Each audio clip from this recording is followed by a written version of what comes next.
Bu qush balonni toqqanimizning sababi 90, 80 olsa, bu ikkita balon ikki ariqqa kirib qolayotganimizda jatka yoqqa tiyib qolib, buni xullas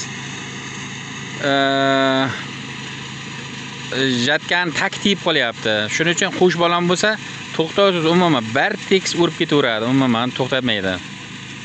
Qush balonni shunisi yaxshi, 70 mi, 80 mi, 90 mi qanaqa jo'yak bo'lsa ham bir xil tekisda ketaveradi, umuman to'xtamaydi. Agar ikkita balon bo'layotgan bo'lsa, yo yoqqa yo bu yoqqa bitta jo'yakka kirib qolayotgan bo'lsa, kamboy xullas qiyshiq urib qolib, tak tiyib qoladi kamboychani.